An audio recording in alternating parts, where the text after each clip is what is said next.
Hola a todos. Hoy vamos a meternos de lleno en una de las mayores contradicciones de nuestro tiempo, los PFAS.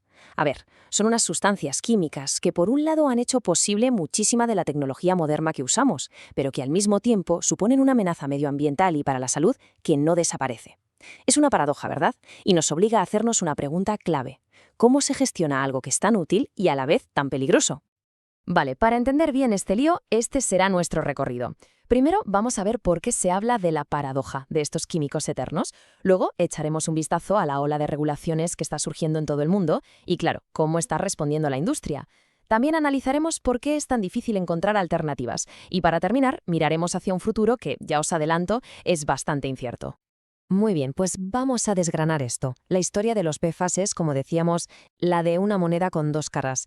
Por un lado, son una auténtica maravilla de la ingeniería química, pero por el otro, son una amenaza silenciosa que se va acumulando poco a poco en nuestro entorno.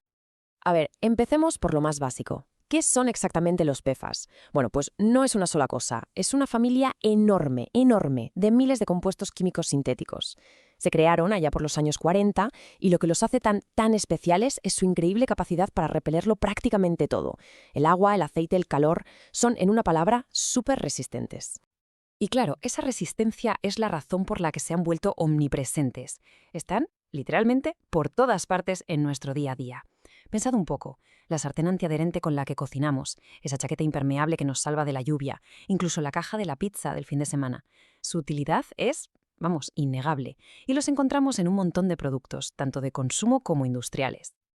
Vale, pero aquí es donde viene el problema. La misma característica que los hace tan útiles es la que los convierte en peligrosos. Es que su estructura química se basa en un enlace entre carbono y flúor, que es de los más fuertes que existen. ¿Qué significa esto? Pues que es casi indestructible, no se descomponen en la naturaleza. Y de ahí viene su apodo, químicos eternos. Sencillamente se quedan ahí, para siempre, y se van acumulando. Y claro, que algo se acumule así en el medio ambiente y en nuestros cuerpos, pues tiene consecuencias. La ciencia ya ha empezado a encontrar conexiones bastante serias entre la exposición a los PFAS y riesgos para la salud. Como se ve aquí, se habla de efectos en el sistema inmunitario, de un aumento de los niveles de colesterol, incluso de daños en órganos vitales como el hígado o la tiroides. Y lo que es quizás más preocupante es que también se están estableciendo vínculos con algunos tipos de cáncer. Ante estos riesgos, era cuestión de tiempo que llegara una respuesta, ¿no? Y bueno, está llegando. Y lo hace en forma de una auténtica ola regulatoria que está recorriendo todo el planeta, aunque eso sí, con enfoques y velocidades muy diferentes. Y en esta ola se podría decir que Europa va a la cabeza. Ha puesto sobre la mesa una propuesta súper ambiciosa, una restricción casi total de más de 10.000 de estas sustancias. Pero ojo, el cronograma que vemos aquí deja claro que esto es una maratón, no un sprint. Fijaos, solo la consulta pública recibió más de 5.600 respuestas y la revisión científica va a durar años. Esto nos da una idea de lo increíblemente complejo que es este desafío. Ahora, lo interesante es comparar cómo se está haciendo esto en otros sitios. Pues mientras que la Unión Europea está optando por un enfoque universal basado en el principio de precaución, que básicamente es prohibimos todo a menos que se demuestre que un uso es absolutamente esencial, en Estados Unidos la película es completamente distinta. Allí no hay una ley federal única, sino un mosaico de leyes que varían de estado a estado. Y muchas veces estas leyes surgen como reacción a un caso de contaminación concreto. Y si ampliamos el foco a otros países importantes, vemos todavía más variedad de enfoques. Por ejemplo, el Reino Unido está en una fase mucho más inicial. Canadá, por su parte, se está centrando en un paso que parece básico pero es crucial: definir con exactitud qué es y qué no es un PFAS antes de empezar a regular a lo loco. Y luego está China, que está tomando medidas muy directas para eliminar la producción de algunos de los compuestos más antiguos y problemáticos. Claro, toda esta ola regulatoria, sobre todo la propuesta europea, que es tan restrictiva, ha provocado una reacción muy fuerte por parte de la industria. Y es comprensible, ¿eh? Porque lo que hay en juego es muchísimo. No hablamos solo de dinero, sino del funcionamiento de sectores que son clave para todos. El argumento principal de la industria se entiende muy bien con esta cita. Lo que piden es una regulación basada en el riesgo, no en la precaución.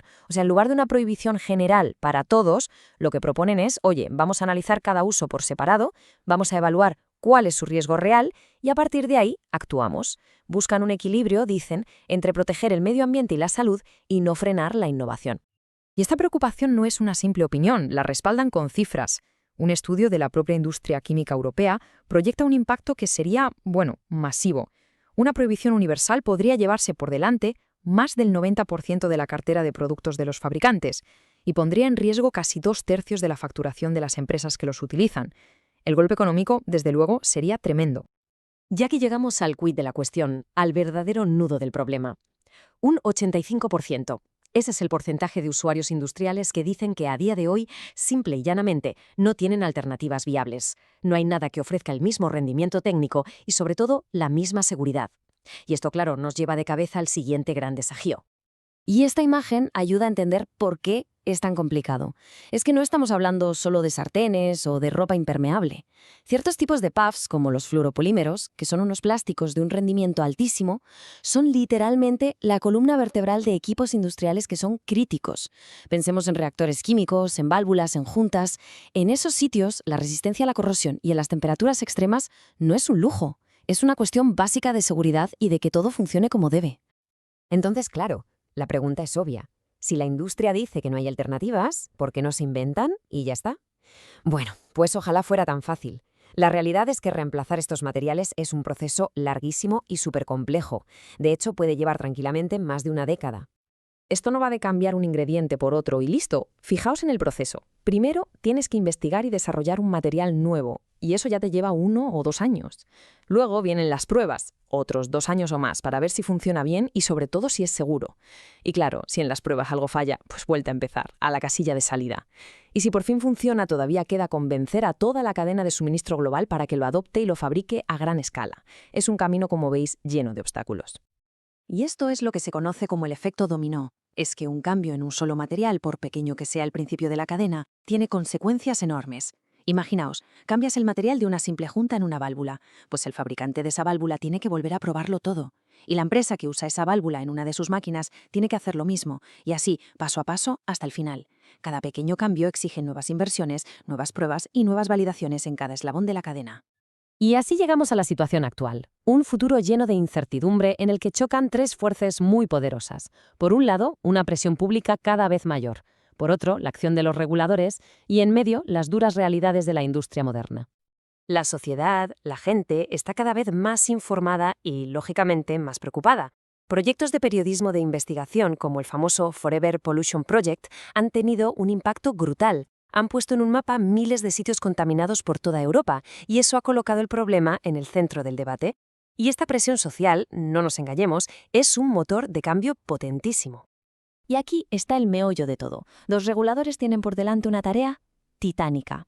Tienen que poner en una balanza los riesgos para la salud y el medio ambiente, que son innegables, y por otro lado, el papel absolutamente esencial que juegan estos químicos en industrias estratégicas. Estamos hablando de la electrónica, de la energía, de la medicina. Pensemos en los semiconductores, en las baterías para coches eléctricos, en aparatos médicos. Todos ellos, de una forma u otra, dependen de los PFAS. Y todo esto nos deja con la pregunta del millón. Una para la que, sinceramente, no hay una respuesta fácil. ¿Cómo equilibramos la precaución con el progreso? ¿Cómo lo hacemos cuando esos químicos eternos que queremos eliminar son a la vez esenciales para la vida moderna tal y como la conocemos? Este es el gran dilema que va a definir su futuro.